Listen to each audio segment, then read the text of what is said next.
afternoon, everyone, and welcome to SEN's panel on Will Net Zero Take My Breath Away, where we'll be talking about the impact of our net zero target on our air quality. I'm Katie Gillette, the Cllr Programme Manager at the Conservative Environment Network, and just in case you haven't heard of us, we're the independent forum for Conservatives in the UK and overseas who support net zero, nature restoration and resource security. This is our 19th event at Party Conference, and we've still got a few more to come, including Going Nuclear, where we'll be hearing from the Bay's Secretary, Jacob Rees-Mogg. But if you'd like to learn more about SEN, do pick up one of our leaflets, which is on the seats, or you can check out our website, which is www.sen.uk.com. But just before we get into the discussion, I'd firstly like to thank our sponsor, Pogust Goodhead, as this event would not be possible without them, and for Tom Goodhead, their global CEO. Brilliantly timed arrival. For joining us this afternoon. Good to see you. I'd also like to thank our other speakers. We've got Elliot Colburn MP, Nicholas Boyce-Smith, Councillor Marisa Heath, and Stefan Boscia for joining us for this discussion. Just as a little bit of background, as you all know, the UK became the first major economy to enshrine net zero into law back in 2019. And since then, we've had a raft of strategies to embrace this social, economic and environmental opportunity. And while net zero will deliver numerous benefits from ensuring our energy security with cheap, clean and secure home-built renewables, technologies like biomass boilers and electric vehicles, despite being zero emissions, will still produce vast amounts of air pollution.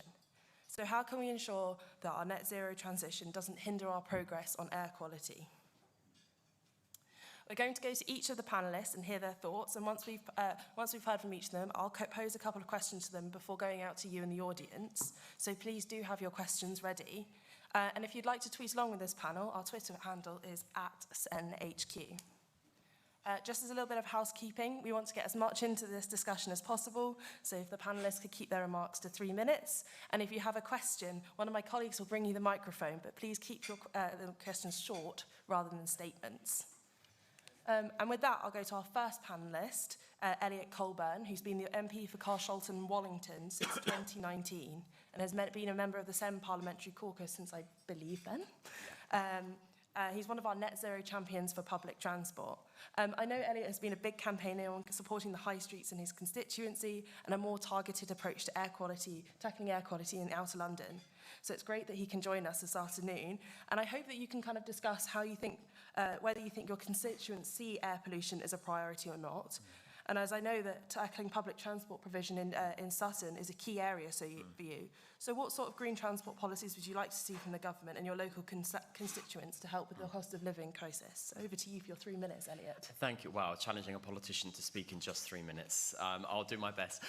Thank you so much for having me, everyone. And it's really great to be here to be talking about net zero and how it interweaves with the cost of living crisis, because the two, I believe, aren't mutually exclusive. We've heard a lot in recent weeks and months that in order to assist people with their energy bills and to assist people through this very difficult time, the best thing to do is put our green ambitions on hold, to scrap green levies, for example, and to abandon our net zero plans, at least for the temporary part, in order to support people.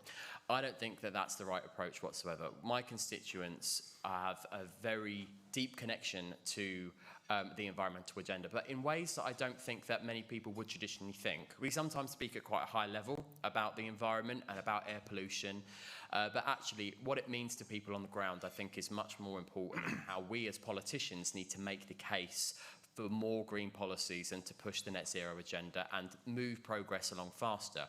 So when I get constituents come to me to complain about the quality of the air that they're breathing, or the fact that there's a whacking great big incinerator right next to where they live in my constituency, they're not saying stuff about, oh, I'd love to see us move faster towards our net zero ambitions. They're coming to me and saying that the air I'm breathing is smelly, it's dirty, and I don't like this. What are you going to do about it? What is the government going to do about this? And I think that's how we sell it to our constituents. We talk to them on a level about how it's actually impacting their day-to-day life. And when it comes to the cost of living crisis, we know that renewables equals cheaper bills. We know full well that if we can invest in renewables and we start moving away from gas as a form of energy provision, we will see people's energy bills come down. And I'm very, very pleased to hear the Prime Minister's commitment to deal not just with people's energy bills now, but also the UK's long-term energy supply issue. We've seen other countries move much faster than the UK has to build up their own domestic energy markets rather than relying on foreign imports. And we've seen the impacts of what can happen when a global catastrophe like the illegal Russian war in Ukraine can do on energy supply chains. We do need the UK to become more self-sufficient. I really, really hope that we see more investment in renewables and we take advantage of our natural resources like wind and tidal. But we can get into some more of the specifics as we go along in the discussion. So I will hand back to the chair. Well, thank you, Elliot. And it's great to have for you to talk about the connection between the natural environment, but also the fact that we need to make sure that it's pragmatic and delivers sort of on people's issues, whether that's economic benefits, but also just how poor air pollution really does have quite a detrimental effect on people's living standards. And now I'm going to go to our second panellist, who is Nicholas Boy-Smith. Is the director of Create Streets and former co-chair of the Building Better, Building Beautiful Commission. Yes. I gotta say, me and my colleague Jack love all the pictures on the Create Streets Twitter. Wise Jack. We spend quite a lot of time talking about air pollution and building houses. So very pleased to have you on the panel, and I'm sure Jack is too. And I'm hoping to hear your thoughts on the timely issue of the government's planning reforms, and if it can be done right, how we can embed greener neighbourhoods into cleaner air and our communities. So it's your 3 minutes. I'm very clear on the 3 minutes. Thank you very much. It's a huge pleasure to be here. Thank you for the lovely lunch I just ate in 35 seconds, and for the indigestion, which will no doubt henceforth ensue. A wise man, or I think it was a man, once said that the future is already here, it's just not evenly distributed. Ladies and gentlemen, this summer I was giving some lectures on urban design, and I went to the future, and the future is called Utrecht. And as you go around Utrecht, which is busy, prosperous, beautiful, lovely, clean, quiet, very clean air, walking or cycling, moving around, they've solved the problem of how to make prosperous places in which people wish to be. And as our economy continues to be micro-manufacturing or service or interactions, having places of what we call in Create Streets gentle density, which have the advantages of propinquity, but also the advantages of personal space, and in which it's not that cars are banned everywhere, and that's not what we should be going to, but which the natural modal way of moving around is walking or cycling or scootering or e-biking, because it's just easier and more pleasant and safer, leads to an environment which I define. I mean, I'd like to take every councillor in the country one by one to Utrecht and say, wouldn't you like to live here and be here? And it becomes a fructifying process. So the question, I think, in urban design terms is, how do we get there, both in terms of the places we build and the way in which we steward and care and love for our existing places. And just to touch on something that was hinted at earlier, because talking and thinking about sustainability and clean air isn't actually about that. It's talking about creating and stewarding places to be beautiful, green, clean, creating that virtuous circle of place in which people wish to be. I won't go into detail about how buildings and their environmental performance isn't just about their energy in use. There's lots to be said on that. I'll just touch on one thing, which is the lifestyle that different types of places create or engender, and how we create those and how we turn existing places into that. I can sense the clock ticking on my left. So the first is plant street trees everywhere. So if you look at the urban design information, the data, the correlation between more street trees and slower cars, more walking, cleaner air, knowing more of your neighbours, greater sense of local pride is off the scale clear. There's no absolute no-brainer in urban design, but plant more street trees is as close as you get to one. So that would be, and there are interesting things that you could do actually with what local communities can do themselves without needing council permission, and there are interesting things that could be done about how the Forestry Commission funds work on that, which basically incentivises planting in parks, not street trees. That's one. Two would be, as we move to a more visual code-based planning system, I think that's still happening, we shall find out soon, no doubt, code for gentle density, whereby you've still got terraced houses, semi-detached houses, but the streets are just coming close together, so that you need less reliance on cars on a daily basis. Three, change the rules on highways so that things are legal without them needing to be sort of gone through a special process. It is ridiculous we have not yet legalised e-scooters on the highway. Most countries have. It's just bonkers that we haven't.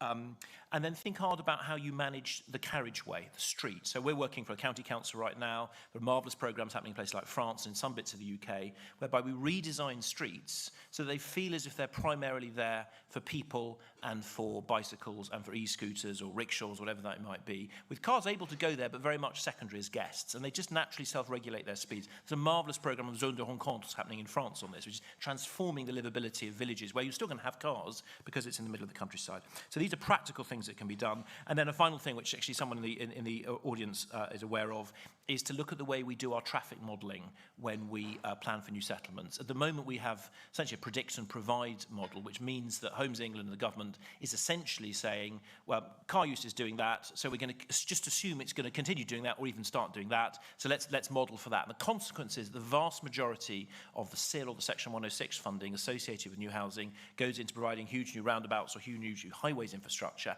as opposed to creating that livable urban framework, plugging into an existing place, which when you look at the revealed pricing data, what people will pay to live somewhere, clearly people prefer. I think that's probably more than my 3 minutes, so I'll stop there. Thank you very much. Well, that was definitely really interesting. I also went to UCHET this summer, and I absolutely loved it. See? There you go. That wasn't preset. We didn't know that. That was not a stitch-up. Yeah, no, I remember sitting along the river having drinks, and I think it possibly was the highlight of the summer. But yes, I think it's really interesting that people actually really want a lot of this, and even if there's challenges in the delivery, that a lot of this is what people prioritise when maybe perhaps looking where to live. This is popular. Yeah. And it's also really interesting when you talk about e-scooters. I think it's going to be a big push for Sen because there's a real freedom element to this, I think, that we can really kind of build into. Next, we're going to go to Councillor Marisa Heath. And Marisa is a member of the Sen Councillor Network and a Cabinet Member for Environment at Surrey County Council. And I'm really pleased that she can join us. And it's really easy, I think, in the day-to-day and cut thrust of Westminster politics, that a lot of the decisions made are actually going to be rolled out by councillors. There's a great statistic that actually local councils have can actually influence up to 2/3 of emissions in their area. So we absolutely need to have them on side if we are going to clean up the air and transition to net zero. So with that in mind, Marisa, in your 3 minutes, we'd be really interested to hear about the experience that you have with dealing with the tension between air quality and net zero. And when you do make changes, how do you keep residents on side? Thank you, and hello everyone. So you just said I represent Surrey, and Surrey's a really interesting county because obviously we're right outside London. We've got Gatwick in one corner, Heathrow on another, all the sort of things that happen around that. Heathrow expansion was a massive issue a few years ago, and during that time residents had the main argument about air pollution. Since expansion's gone, they've sort of dropped that, and they're happy to continue with the existing air pollution, which actually isn't great. We've got some real hotspots around there, M4, M25, M3, all of these major roads as well going through us. So we've got some real issues. What we've done on climate change is what most local authorities have done. We focused on what we can do around homes and buildings with a real focus on photovoltaics and heat pumps, and better insulation. Then, of course, transport. Transport's one of the major things we handle, and we're looking at how we can drive the change around infrastructure that's just been mentioned to support more walking and cycling, for example. We're installing electric charge points, all of those sorts of things. But actually, when we look at our data, whilst we have seen some improvement, it hasn't gone as far as it should have done. People are still staying with their cars. We've got very high car usership in Surrey. And the issue there, I suppose, goes down to the point about behaviour change. And I think local authorities actually have a real role in behaviour change about how we get people to shift. And that's where it becomes difficult and there is a tension, because on one hand we say, look, we're going to install all of these electric parking, charging points and all of this kind of thing, but electric cars aren't the full answer, as we know. There's still problems associated with them. So how do we sort of say to residents, do this, but also bear in mind that you're still going to have this impact and things, when messaging needs to be quite clean and simplistic going out there. But also, of course, you can't say to people, get out of your car, get out of your electric car, if you don't have the right infrastructure, public transport networks, and therefore it becomes really difficult to do all of these things at the same time. But the reason I mentioned the Heathrow thing, I just remember I used to chair the Surrey Planning Authority. Every time there was a mineral or gravel extraction application come up, or the Heathrow thing, air quality suddenly became absolutely important. It was a fundamental point in the letters that people were writing about it. And you could understand why. The health implications are really serious. But once that application had gone away, people forgot about it and got back on with life. And I think we've probably missed a trick, actually. I don't think there has to be a tension. I mean, there are issues with things like use of bio fuels and all of these sorts of things that do have air quality implications. But actually, what I think we have missed at local authorities is using air quality as the real pull-in to get people to buy into what we're doing around the bigger climate change agenda. And I think it's a personal thing, air quality. Nobody wants to think of their child in this situation. Nobody wants to think of their life shortened. And that is the reason to leave your car at home, for example. That is the reason to change your energy use at home. That is the reason to potentially change your diet, all of the things that we need to do in order to move forward with these objectives. Now, what I've noticed, because I sit on 2 levels of authority, I sit on a borough and a county, and I have done for 18 years, believe it or not, is the fragmentation. So when anyone tries to raise air quality with us, it's very much, well, the county council does that, the borough council does that, national government does that, and it's really hard for them to grasp it.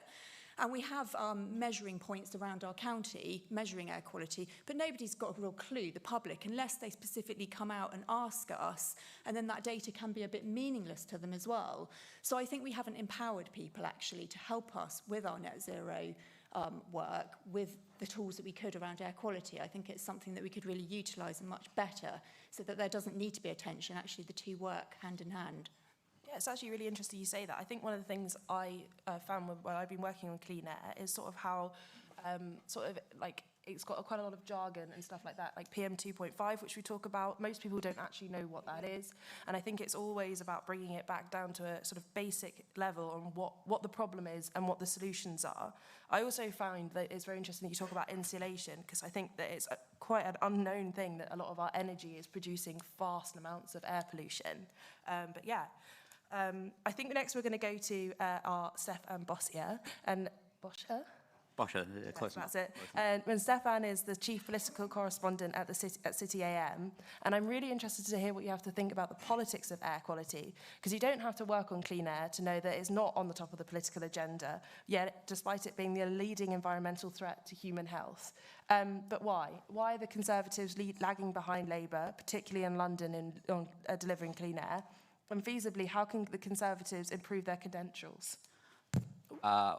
Thank you. I think, we need to first look at this through the lens of how the Tory party sees environmental policy more broadly. And I think prior to last year, the Tory party has had a serious problem in, trumpeting its own achievements on the environment, on climate change. I mean, before COP, there was not much talk of these, sort of massive reductions in carbon emissions that have been happening since the David Cameron government. There haven't been, talk about some of the world-leading environmental standards. And I think that this has been something that the Tory party has sort of, thought as a bit wet to be, considered tough on the environment, or, it's a bit more of a topic for sort of socialists in Hackney. But there are some serious achievements, and I think that Boris did a really good job last year, especially around COP, which was a very, ideal time to do it, to really hammer home some of those achievements and show that the party is very willing to go further on the green agenda.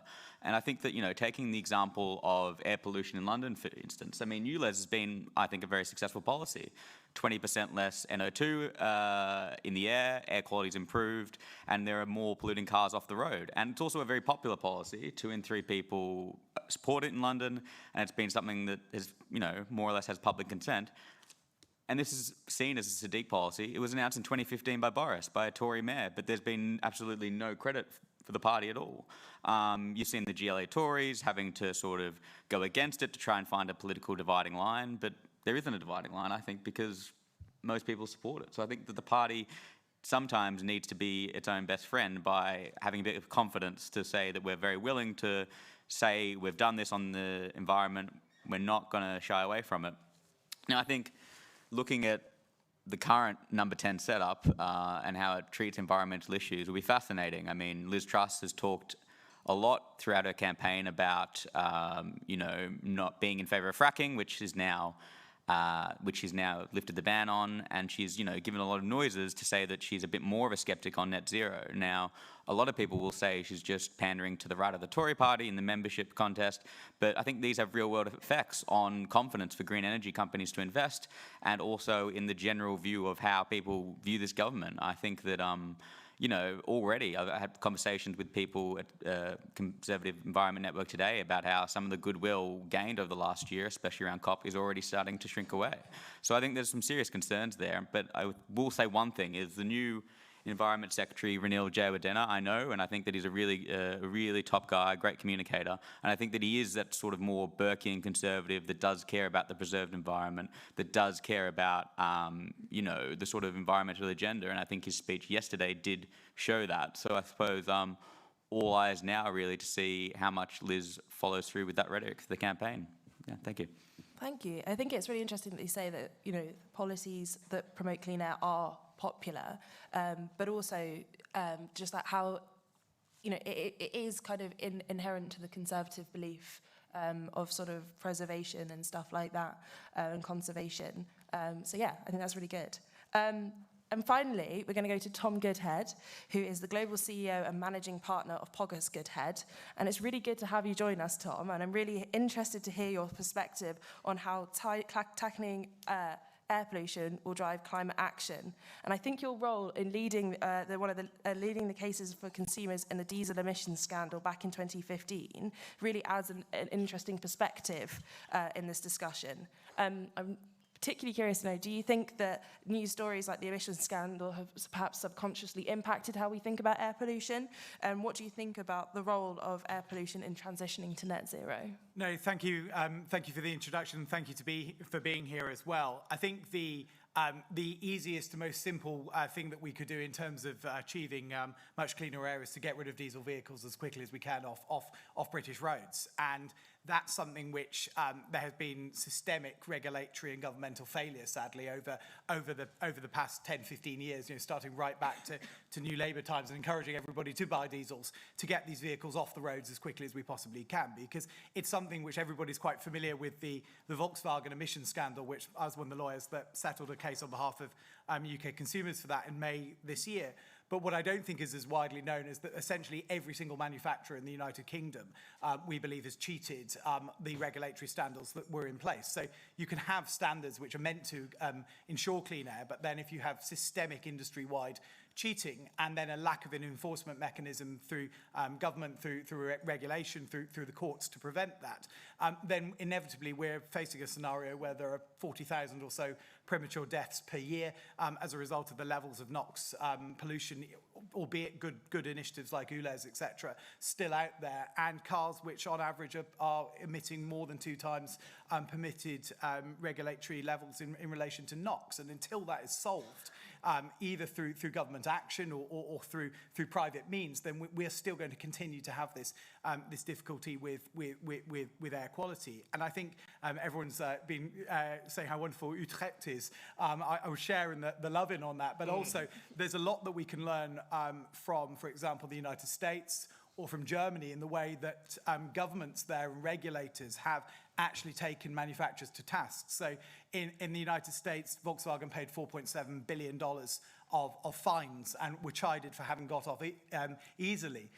Last year in Germany, Daimler were fined over nearly €1 billion as a result of their emissions cheating. And it's always something which I've never fully understood when we've had a Conservative government and the ability to actually use market mechanisms in effect to regulate and to hold these companies to account, and to then use monies which could be obtained through fines or other administrative penalties to then help in the transition towards much cleaner air and to transitioning people away from diesel. So I think in terms of the political context, there's been a massive mistake really in not actually embracing something which, the right to clean air should not be something which is controversial when we're as divided as we are as a nation these days. This is one, I think, of the few issues that can genuinely bring people together across the entirety of the political spectrum. And so I think it's been a mistake, and I hope that we'll see more governmental action in terms of both transitioning away from diesel vehicles, but also in terms of holding companies which have directly, let's not shy away from this, have directly contributed to tens of thousands of premature deaths as a result of having cheated a regulatory system which was put there in place to seek to mitigate the harms that these vehicles can deliver. So it shouldn't, I think the final takeaway is it shouldn't really be left to firms like mine. I mean, it's a very private sector solution in a sense, being at Conservative Party conference, to have private law firms bringing actions to try to bring adequate compensation on behalf of individual owners, or to try to eventually force these companies to bring these cars off the road and production to an end, which actually we are seeing some of. But it's been a massive governmental and regulatory failure. I'm sorry to end on a sour note, but I just think it's an open goal waiting. Really, hopefully, this new government will take action. Definitely, I think it's a sort of common theme is like the opportunity from cleaner air, but also I think it kind of touches on other issues that we've sort of spoken about, is how actually our dirty air is really impacting sort of the people that the solutions quite often are framed to be impacting the most, which I always think is a sort of odd dichotomy. But yeah, I think we're going to move to the question and answer section now. So if you have any questions in the audience, please have a think of them now.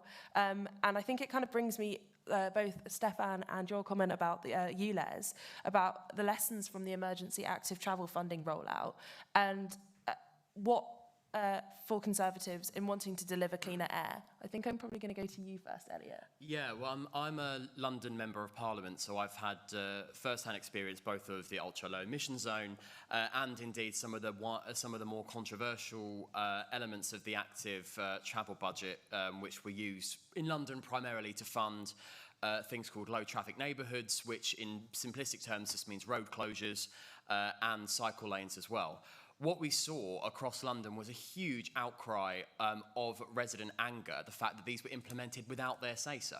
We saw people were angry that they weren't asked if they wanted them or where they wanted them, how they wanted them to be implemented.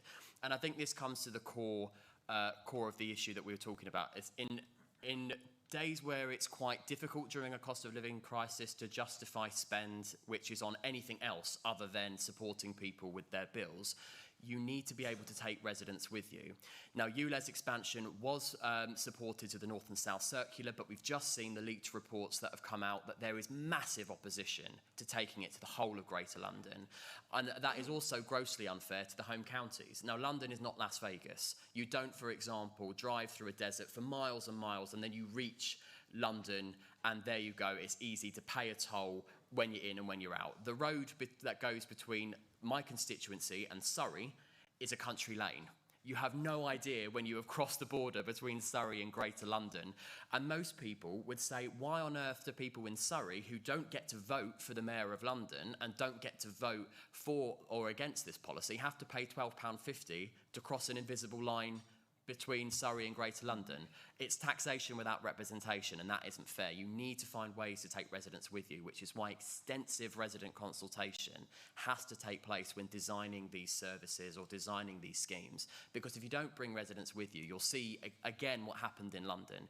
We saw court cases being brought against TfL, and eventually most councils ripped out all of their low traffic neighbourhoods, ripped out their cycle lanes. We saw no increase in uptake in cycling. And essentially millions of pounds of taxpayers' money has gone to waste. The active travel budget has achieved next to nothing in the last year. And that, I think, was a massive mistake. And that was partly us as Conservatives also to blame. We weren't making any positive cases, and there was no framework that came with the funding. And I imagine, frankly, now that budget is going to be wrapped up and scrapped as a bad idea. So the big takeaway for me is that the lessons learned from ULEZ and the lessons learned from London has to be engagement, engagement, engagement. If you don't take residents with you, you will find massive opposition, as we've seen in London. I think Nicholas wants to come back on that one. Yeah, this is not my specialist subject. I actually live near a low traffic neighbourhood which is still there and which is definitely locally popular. Certainly most of the council elections I'm aware of, the candidate, not always of the right, sometimes of the left, with exceptions, who was very anti the low traffic neighbourhood, wasn't elected. So I think it's quite a lot more nuanced. I agree that it wasn't the right way to do it, so I don't in a way fundamentally disagree, but I think the picture of everyone's opposed to it is just not true. I think the problem with low traffic neighbourhoods, because I agree it isn't the right way, is that it's, when you take away something that people already enjoy, And by the way, we're talking about people who don't live in the low traffic neighbourhood but are used to driving through it, because the people who live in it are fine, they get less traffic and they can still go in. So it's the people who couldn't now drive through what was their cut through who complained. Most of the people living in them, and most of the places, not all, were very happy about it. So, but I agree, you need to find a way where more comprehensively you're changing the way people move around rather than sort of spiralling people into and out of individual roads, because that certainly does lead to friction. So I think it's not quite as bleak as that, but I agree it's not the perfect way forward. If I could just add to that, I do agree, but it also needs to come with, not just with, I should have expanded on that point, not just with resident engagement, but also that support to make transitions to other forms of transport, not just essentially move traffic onto other roads. If I give you an example of one that happened in my borough, the London Borough of Sutton, a low traffic neighbourhood was put in Worcester Park in the form of what they called a bus gate, which essentially means that no traffic except buses can go through it. What we saw from the air quality monitoring station, which monitors the main central road, was that air quality levels worsened on that main road. There was no alternative provisions put in place. There was no incentives to help residents move out of their diesel cars onto the public transport network, for example, or the public transport network just wasn't there for people who needed it. So I think we make the mistake a lot when we're talking about environmental measures to assume that one thing we do, we're looking for the one solution that will make all the difference. In reality, it has to be lots and lots of different things. And for me, when it comes to the public transport network, whilst the active travel budget may be one element of it, it also needs to come hand in hand with other things, particularly an increase in investment in public transport. Thank you. And that might actually connect quite closely to something that you spoke about, Stefan, in your opening remarks about the GLA Conservatives and how sort of they're kind of looking for their sort of solution to ULEZ, and what sort of what ideas do you think that they should be promoting? What do you think will kind of work with Conservative voters who are concerned about some of this? Well, I think London Conservative voters would be like any London voters, and they probably want a much better TfL, and to do that they need to lobby Whitehall to give TfL a long-term deal. The way that there's been this sort of politicking about this issue, and you've had, sort of standoffs between Boris and Sadiq, in the old regime, and this sort of idea where you could use political football and just give TfL just enough money just to make it through each month, that's just not a long-term solution. And, in terms of air pollution, if we want people on public transport, we need a long-term deal, and we need more investment in this network. I think there's, sometimes this idea in other parts of the country that London's paved with gold and then, funding is exceptional for what it is. But the service is creaking, the tube's noticeably getting worse, there's so many upgrades that aren't happening. So if I was the GLA Tories, I mean, they will never do it because it politically isn't advantageous to them, but they should be lobbying Whitehall and lobbying DfT for a much better deal for TfL. That's very interesting. I think Marisa wants to come back on that. Yeah, just to sort of step outside of the London zone for a minute, not that far out, but to say, for us to go to residents, you're absolutely right, engage, but unless we've got a solution for residents. Now, if I want to go to my county hall in Reigate from Egham area, it takes me 2 hours, 45 minutes. So 6 hours a day travelling? I have to come all the way into London just to get across Surrey.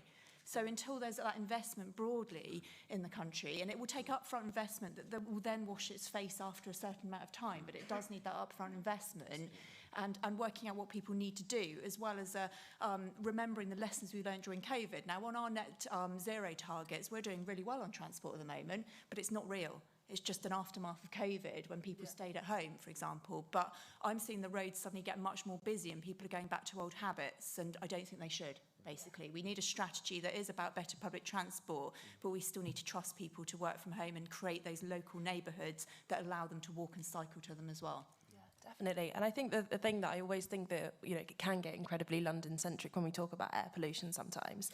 And I think that, it is important when we talk about EVs and stuff, that is going to be part of the solution, particularly for people who do live in sort of more rural areas where it is just impossible just to get around and function. I think that might kind of lead in something nicely to the thing about you. You said, Tom, I'm sorry, I'm trying to think in my head. What do you think is the role for sort of businesses for like, I can't speak today, sorry. Oh gosh, sorry. I've got something to say, if it would help. Yeah. Well, unless you've got to join. No, please. So, the rest of the country would love to have London's problems when it comes to transport.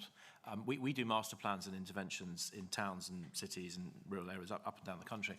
I mean, yeah, I take the point, but golly, the real opportunity here is smaller cities and towns. And yes, it's partly about public transport, but it's also exactly to what Marisa just said very wisely. It's about making it much easier for those daily quotidian journeys, the half mile, the quarter mile, the 1 mile, not to have to be by car, because we're building and designing that in right now. So the opportunity to encourage walking and cycling, and I should have mentioned, I think I touched on, e-bikes are an absolute game changer. Because the thing about e-bikes is, they're electric bikes, so you can go further. If you're older, you can use them. And the key thing, certainly speaking personally, is it's much easier going uphill. Because the advantage that you trek and places like Cambridge have, of course, is they're flat. So e-bikes are an absolute game changer. So I'm not saying, without in any way decrying public transport, which I'm all for, it's actually much cheaper to be turning streets into streets for all, carefully planting street trees, changing the use of carriageway and at grade to make something feel like a much safer place to walk and cycle and use e-bikes and scooters. And I think the opportunity there within existing urban places to transform how people move around, actually at a fraction of the budget of putting in a tram system or a train system or guaranteeing buses for the next 50 years is quite profound. So that for me is the golden apple at the end of the bough. I just made that analogy up. I don't think it works. Just to echo that, I think it's something that we see. I was speaking earlier about transitioning from diesel to electric or other clean vehicles. People actually like these things, so whether it's e-bikes or electric cars, and talking about sort of bridging political divides or ideological divides. These are things which are genuinely popular. People like an e-bike, and that is an example, I think, of, for example, tax incentives which are provided to companies now, which aren't actually that well known about how tax efficient it can be to provide, for example, e-bikes to your staff or electric car leasing schemes. I think that's the role of government, is to be doing things which really, in terms of cost, are pretty de minimis in the grander scheme of things, but really are popular policies in those sense. Off the scale. I've never run a workshop where most people aren't nodding their heads and agreeing with wanting to do that. Yeah, I was actually what I was trying to ask before was, EVs are going to be part of the solution, but they still do produce particulate matter pollution. How do we convey to people sort of where EVs need to be, and also reassure them about people's concerns that actually some of the most harmful particulates are still being produced by EVs? Yeah, I think part of it was, I think with the other panelists earlier, some of this has to be behavioural changes, doesn't it? And that's obviously a more difficult conversation to have with people. If you say, well, just swap your diesel car for an electric car, and then it's all going to be fine.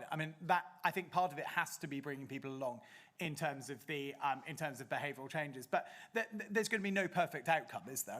That's the idea that we're going to have entirely and utterly clean air, completely devoid of any pollutants of any kind whatsoever. It's just something which isn't going to happen. I think all we can do is really be making incremental and better change. And are EVs better than diesel? Yeah, sure they are. There are going to be concerns, and I think we have to also be challenging the other sort of story from the diesel side, is challenging sometimes the scientific consensus as well. There was a broad consensus that that's the right thing to do and move, without sometimes listening to some of the dissenting voices. And I think that's quite important. It's importance of a forum like this is to be discussing some of those issues openly. If I could wave a magic wand, and this might annoy some people in the audience, I apologise. I recognise this is a practical politics about to happen. But I'd take the big cities like London, and there's quite decent modelling research on this. It's not quite that I'd ban private cars or EVs within them, but I'd switch the primary private mode for larger places away from electric cars, it's essentially electric rickshaws with a 15-mile maximum speed limit. And most of the modelling shows that in most journeys you'd get there faster, as well as creating far less pollution, because you wouldn't have to do all the stop-start.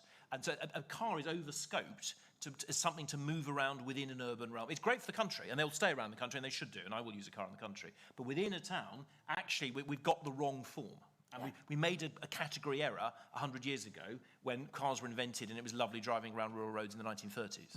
Yeah, I think there's a fact, I think my brother told me years ago, about how actually in some parts of London, you're driving at the same speed than you did when you're in the horse and cart. Oh, the average speed around London has not changed for 300 years. It's about sort of 7, 8, 9 miles per hour. It does not change. We just make more pollution. And we create diesel fume as opposed to horse poo. Keen to move away just from talking about London now. So I know that, so to move to questions in the audience, if you put your hands up, one of my colleagues will come with the microphone. If you want to go here. We'll go for 3 at a time, I think. Thanks. Richard Short from Grantham and Stanford Conservatives. I'm also an environmental health practitioner, so I'm listening with interest about air pollution and the rest of it. I think we, as a party, we are crap at banging our own drum, because we were responsible in the 1950s for the legislation that saved more lives than anything combined, and that's the Clean Air Act in 1956. So the challenges we're facing now pale into significance compared to the challenges there, but they are challenges nonetheless. What I haven't heard from the panel, unless I missed it, was expanding the local rail network. And I was hearing what Nicholas was saying about the rise of the road transport. The road transport only really rose from the 1960s. When the beaching cuts came in and people couldn't commute by railway from one village to another. Now it's all main line, intercity, very few local lines. So I'm just interested to hear what the panel has to say about that. Fantastic. And the lady with the stripy shirt? Sorry, Jack. It's Pippa Neal from Ends Report. I just wanted to ask, there's lots of indications that this winter, with rising energy costs, that more people are going to be using wood-burning stoves. What could be done to raise awareness and reduce this form of pollution? Ooh, and then the man with the blue shirt. Sorry, Jack. Yes, hi, John Blundell from Coventry. Where I live, there was an estate which moved over to having electric buses. And then what they found was they had to sort of take them off because the batteries are the electric buses are so heavy that basically the road infrastructure couldn't take the electric buses. So now they're back with diesel buses, and I'm just thinking a retrograde step. But it's got to be a holistic solution. If we're going to have EV vehicles, we've got to have the road capacity, we've got to have the road strength in order to take buses. Unless we're going to go to hydrogen, but I don't think buses are sort of suitable for hydrogen. Fantastic. I think, so talking about expanding the local railway network, I don't know who wants to take that one. I can take Yeah? that up to a point. I mean, it's hard to know what to say. I mean, when you look back at the creation of the railways in the 19th century, it is an astonishing act that the Victorians basically created the modern rail, in fact, more than the modern railway system, because we killed half of it, in about 15, 20 years. It's absolutely astonishing. It was all done through private members' legislation, essentially allowing them to CPO land. So I'd love to, obviously, if I could wave my magic wand, I would absolutely go back in time, take my Lord Beaching and flush him right down the lavatory. But sadly, the space-time continuum doesn't allow me to do that. So I think it's hard to see a route whereby we can, at sufficient price with political acceptance, create railways in the way we did 150 years ago. So I'd love to say, yes, yes, yes, let's go, let's walk outside and start tomorrow. But I just think realistically it's probably hard to do. What I think is probably easier to do, and this may not be the answer you want, is to look at the regulation linked to the creation of trams. I'm outside my expertise here, but my understanding is, talking to some people who do know more about it than I do, which is a lot of the cost comes from moving the utilities underneath, which again didn't used to happen as I understand it. So are there ways in which you could build trams more cheaply, stick rails on tarmac, which is what I think they used to do, and accept that some days a year it's going to be out because you're moving utilities underneath. Is that, if that's a way of making it much, much cheaper to do it. So, and trams have all the advantages of trains, of their predictability within the urban form, but obviously without some of the heavy infrastructure costs. So that might be a better route. But yes, yeah, my heart is with you, but perhaps not my historical reality. And I also thought Marisa might want to come in on the wood burning question, if that one as well. And I was just going to say, actually, how about just modernising our trains first, so that you can get on a train and have a desk and proper Wi-Fi? I mean, I constantly get on my train and I can't work on the train. I could do my 2.5 hours on the train if I was working the whole way. So let's get good, efficient trains first. I mean, we haven't got the infrastructure for it, but in France, for example, they've got the double deckers, haven't they, and things. And I'm half Dutch. I can talk about Dutch railways for a long time. It's much more efficient over there. You like your tract if you've been to On wood burners. Now, this is an issue in Surrey. A lot of people have wood burners in Surrey. They're not cheap to put in, but we've got quite an affluent community, so there's a lot of wood burning going on. The issue is obviously the quality of the fuel you're using, i.e. you want to be using dry wood and all of that kind of thing. And I think the risk this winter, quite rightfully pointed out, is that people will be looking for cheaper ways to heat their homes. So you could say to them, you could deliver a message saying, hey, make sure you go and get the nice dry wood and try and have less air pollution impact from it. But that's expensive. Have you been to buy wood recently? It's really dear, those ones that they sell outside the garages. So there is a real risk of people going into the sort of forests and things and looking for bits of wood which are going to have high problems. I think all we can do is sort of campaign to tell people these things, and again use the point that you are harming yourself by doing this. If you're burning that in your house, that's harming you and your family who are in there. So certainly we have it on our marker to do some sort of campaigning around that along with our fuel poverty work, but it will be a problem, yes. I don't know if you wanted to come in and also about, because I know I'm one of our net zero champions for public transport, and I don't know if you want to come in and the story about trains, but also sort of about roads and buses and sort of that thing with electric vehicles. No, absolutely. So on the point about rail, I absolutely agree. Sadly, a lot of the Beeching's cuts, it's now become impossible to reverse because of the amount of development that's happened on where the old lines are, and that's just sadly a political reality. If you look at the Isle of Wight, for example, which used to have a fairly extensive rail network, that's now all been built over. And so what's there is all that can ever be there without knocking down a significant amount of infrastructure. The same, I went to university in Aberystwyth in West Wales, and there used to be a direct line between Aberystwyth and London. That's long gone, and you can't actually get from South Wales to North Wales now by rail. You have to go out of Wales and back in. That's how absurd the rail network is. But I agree. I mean, where we can restore much of the rail network, I truly believe that we should, as notwithstanding the fact that they need to be efficient. Absolutely, which is absolutely the case. One of my favourite stories is our favourite socialist Labour MP, Zara Sultana, was recently on a London LNER train and tweeted, "Oh, how awful this train is! Shouldn't it be publicly owned?" It is, it is. So it's not always the way. So absolutely agree. But I really like that point about trams as well. I live near Croydon, which has quite an extensive tram network, and that's been absolutely game-changing for Croydon since that came, and it's really boosted the local economy. So I would, and we actually were fighting to try and get it to come to my constituency. So I'm a big fan of light rail, which can provide a much cheaper and actually quicker in many ways form of transport to get, particularly within an area. So from the famous east to west, Surrey is the perfect example of that, where it's easy to get in and out of London, but it's very hard to get from east to west. And then on the point about buses, it's really, really shocking to hear that it was so badly implemented. And so, because I've seen many examples when I've been talking to net zero providers of electric and hydrogen buses in the UK at the moment, of where it does work really well. So it's a shame to hear that in Coventry it really hasn't worked very well. I think that's a lesson for local procurement, frankly. I think that's a lesson in councils actually knowing what they're talking about and having the expertise within the authority to procure good and well. So I think that's probably a lesson in procurement.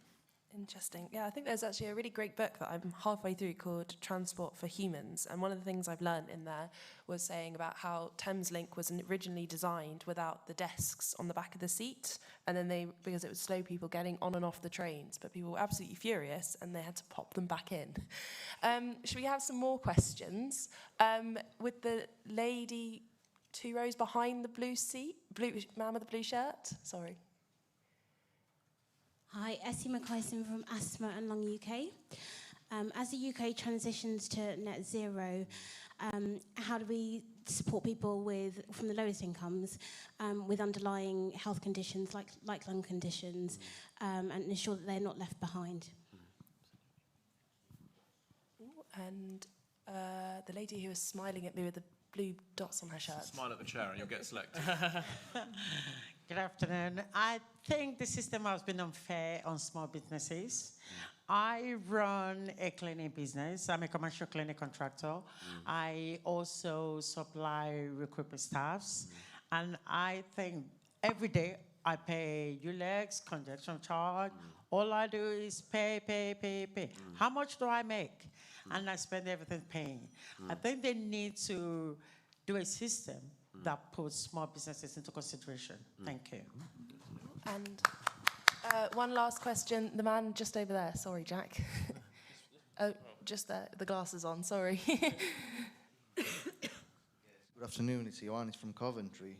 Just to help to engage the residents with the transition, can we use the existing infrastructure, like diesel vehicles, with some minor adaptations? For example, petrol engines had LPG adapted quite successfully in many other countries, Italy, Europe, and had very, very good results. So can we do the same with diesel engines, with buses maybe, or trains?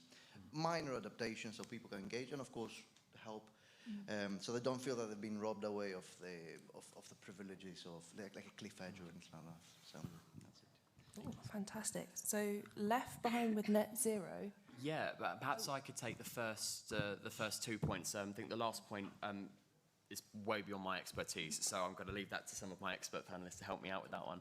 Actually, I think the first two questions around left behind and small businesses, actually, again, I hate to bring it back to London, but you'll have to forgive me, I'm a London MP. But ULEZ is a really good example of that, and there's a big difference in inner London to outer London in terms of public transport provision and in terms of connectivity, and indeed there's a big difference between outer London and South London and outer London and North London, because South London is very poorly connected by the tube, for example, whereas North London is a bit better. I think the issue that the reason why there had been quite a lot of concerns about expansion was because a lot of people wouldn't be able to afford the £12.50 a day charge. Indeed, this was raised in mayoral question time. One of the London Assembly members said, "What do you say to those who can't afford to do it, small businesses or low-income Londoners who can't afford £12.50 a day?" The answer from the mayor was to laugh, and then another London Assembly member came in and said, well, it's only going to be about £3,000 a year. They should just buy a ULEZ compliant vehicle. Well, that's a ridiculous statement to make. Of course, that's not going to happen. When you're designing services, I think you really do need to take place into consideration. There's never going to be a universal answer, and therefore you need to take place, the demographics of your area into consideration, the people who live there, their requirements.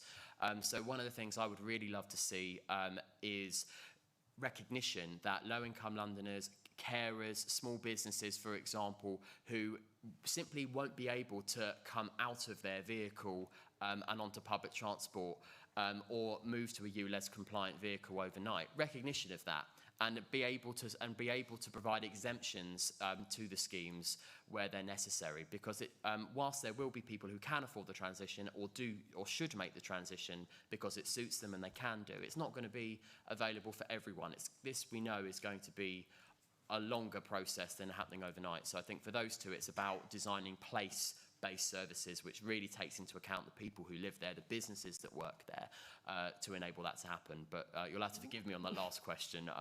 I think I'll turn to some of my expert panelists. I also kind of wanted to bring Stefan in on the sort of burden on the poor and the left behind with net zero. I feel like that's something that you might be really quite interested in talking about. Yeah, I mean, certainly very, sympathetic towards your business. I mean, having a cleaning company obviously requires driving all the time. And if you're from out of London or if you're from home counties, you're going to have to come into those areas constantly. And obviously the investment of a new ULEZ compliant car is not always feasible. And I think that Elliot's right, I think the problem is often at every level of government, there is this one-size-fits-all sort of solution when oftentimes there needs to be more flexibility and iterative policy. And I think that either having exemptions or, I don't know about the state of the City Hall's finances, or having, some sort of grant program or, with help of central government, a loan program, then it probably does need to be some way or some measure of helping out businesses, and especially the self-employed, to sort of be able to still make a profit. In terms of, so what was the net zero point again? How do we ensure that people aren't left behind with when in the transition to net zero? Yeah, I suppose that's basically the same principles. And I think that one thing which the government's doing is obviously getting rid of the green levies, which are an extra expense, and that's a very debatable topic. I know, Elliot, you said you weren't in favour of that, but that is something that does, for instance, ease the burden. Whether that should be a blanket policy for everyone, I'm doubtful. I mean, if it's more targeted, if it's to people who really do need help with their bills, that would make it easier for them.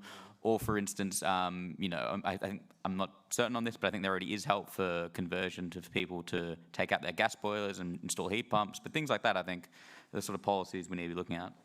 I think one of the really interesting things with it is that sort of we talk about families and households, but I think a lot of our air pollution comes from like white vans that have risen since we've started using online delivery services. And the fact that, you know, companies like Amazon are quite inefficient in their delivery systems is meaning that families are, and households and small businesses are being so greatly impacted by the measures. I think I'm going to bring in Tom on this existing infrastructure and diesel engines one, because I think you'll probably know the most about this. Yeah, I mean, there's been some really interesting research and work done into retrofitting over the past couple of years, and you know, some of the technologies have shown, I think, a potential reduction in NOx of 85% plus in terms of retrofitting on some of the older diesel vehicles. So it's certainly something that can be explored, and it's the same. It's been done with lorries, with diesel trains as well.